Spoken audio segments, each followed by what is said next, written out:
Sean, good day. I trust you and your family had an awesome time in the mountains of Colorado. It looked like you did. Lovely place. I wanted to send you a little something. We have an appointment coming up in a few days where we're going to be talking about my content. And I thought you should know a little bit more about me. I want that. Might help you help me.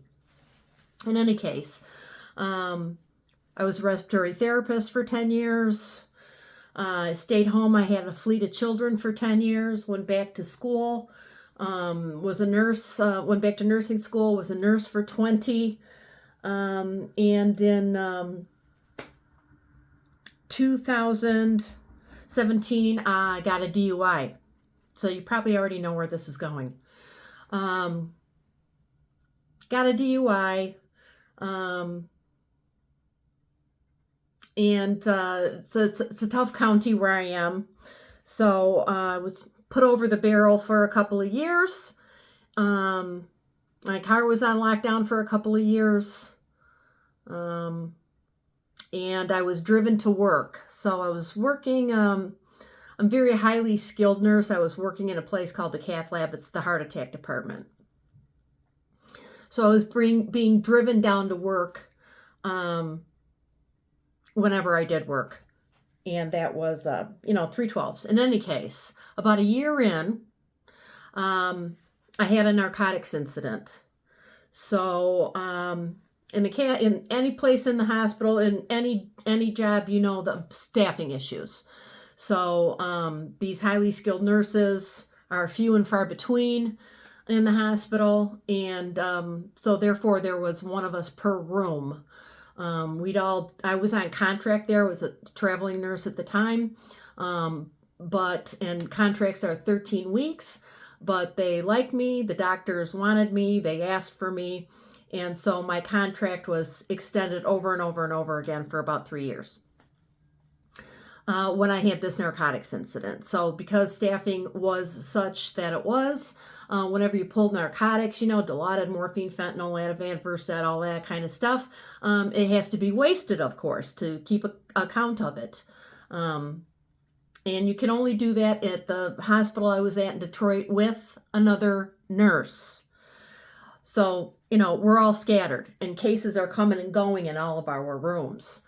So we all kind of developed a system that at lunch, we would have our cases, and at lunchtime, whoever was on lunch together, we would all waste our drugs at that time, and then again at the end of the day. So we would all keep our drugs in a biohazard bag and with the patient name and sticker and ID number and all that stuff for no mistakes in the bag so that we would know at the end of the day and then waste everything in a computer that, of course, everybody could see. The manager, pharmacy, all of that kind of stuff. It's the rule. It typically always has been since I've been a nurse. Obviously more strict nowadays with all the fentanyl bullshit going on.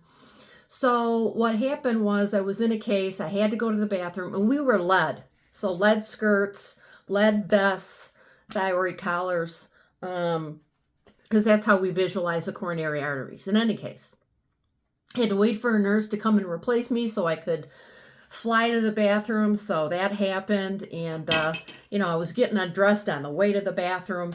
And I had those drugs in my pocket. And I took them out for whatever stupid reason. I put them on the windowsill. I dropped my lead. I went to the bathroom, came out, started getting dressed, left those drugs on the windowsill. So one of the holding nurses who gets my patients ready from me went to the bathroom after me. She found it. She knew it was me because I collect the little tiny caps from, popping off the top of the drugs because I collect them for my daughter. She's an artist. So anyway, everybody knew that I did that. So she came, she took the drugs, she brought them back to my room. She held them up in the window, and I was like, oh my God, thank you so much. God bless you.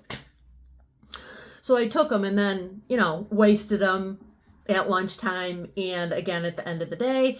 And when I had a chance, I went and told my manager what had happened. And he said, don't worry, we got your back.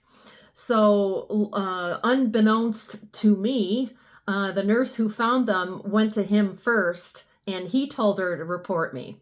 So that kind of gives you just a little idea about the backstabbing that goes on with the nurses. In any case, came in the next day, didn't have an assignment. I wasn't on the board to work anywhere, and asked what was going on and said that I had to go and see the big wig who was over, all the other heart departments. So I went and saw her, and she was going to let me go. And I was surprised and asked for what.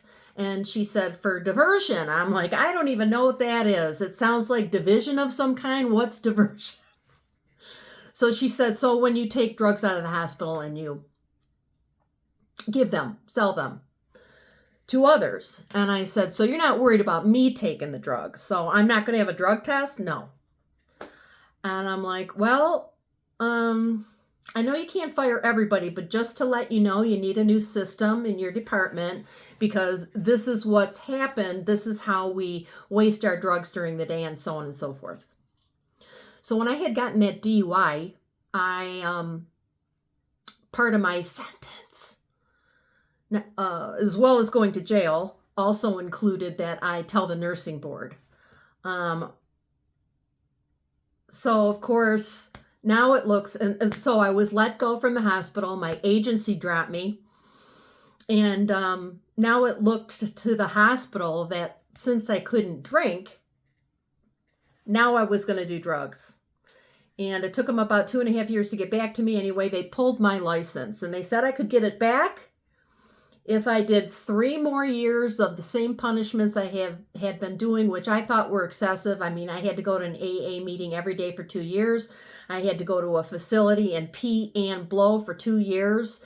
I had to go to mothers of drunk drivers and be berated by, tearful parents. Substance abuse counseling for a week, and I had to pay for it all.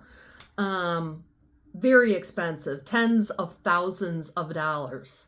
So nursing board told me, in fact, I was sent a paper telling me this. And I was also told to me by a sweet little nurse or sweet little messenger secretary.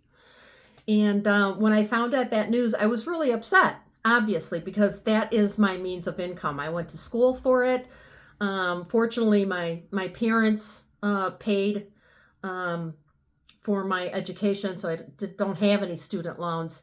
But all those years of experience, highly skilled, and there's a nursing shortage anyway, and there has been for years. So I told this little messenger girl, I said, no offense, honey. I said, do you have contact with the board? Do you ever, see them? Oh, yeah. I said, well, give them a message. So the board, this is what the board wanted me to do. They wanted me to do 3 more years of all the same punishments I had been doing, plus $30,000. And then I could get my license back. Well, I thought, well, I'm in my late 50s now. What am I going to do? I'm going to go through all of this torture, not be paid because I don't have a license. And what's the guarantee that when I get out, my background check isn't going to stop everything anyway? And I will now have tortured myself for another 3 years and depleted my account $30,000. So I told this little nurse secretary, I said, take a message to the board. I said, fuck you, tell them fuck you, and shame on them, because now I thought this was a money grab and harassment at this point. So turns out I couldn't get a job anywhere. Any job where you touch someone, unable to receive a license because the Licensing and Regulatory Affairs Commission. So anyway, so you see my point. This was a number of years ago. So what did this happen? About 2 years ago, final verdict. Since then, I haven't been able to really get a job, not even a driving job. Grubhub, DoorDash, Shop, any of those. So I was forced to move back in with somebody that I had left because I wasn't about to break into my retirement. And we had known each other for many years. So basically, I'm held captive here, and I need to make some money, obviously, so that I can have my own life. I'd love to help my adult children. I love to give gifts, pay for the people behind me or in front of me. Let me get that Merry Christmas, those kind of things. I adore to do that kind of thing. In any case, I just wanted you to know this story. I wanted you to hear me speak. I wanted your feedback on some of it, all of it, none of it, whatever you think. But I just wanted you to, I feel like I want you to know me a little bit better. And I know those I need to leave out. I am not editing this. It's going straight to you. And I think that's about it. I have not been posting. I've been posting 1 to 4 times a day, typically lately 2. Being 60 years old doesn't mean that I have any less energy. I don't. It's just that this whole thing with the passive income and staying home and being with family and all that kind of stuff, I'm still doing that with my adult children. And you'll find out in certain instances, your adult children's needs at this age, in their 20s and early 30s, sometimes is more important to be there for them. And that's what I've been doing. We've all just found out their father, who lives in Texas, has pancreatic cancer. I don't have to tell you about that. So everybody's, all my children are reacting differently. And, holiday flights are $1,200, and one of my daughters can't fly. And I want to be able to help like that. Here's $1,200. Go see your terminally ill father. That kind of thing. So that's it for now. I look forward to our meeting. It's 4:00 my time on the 20th. So I look forward to that, and I will see you soon. Take care. Bye-bye.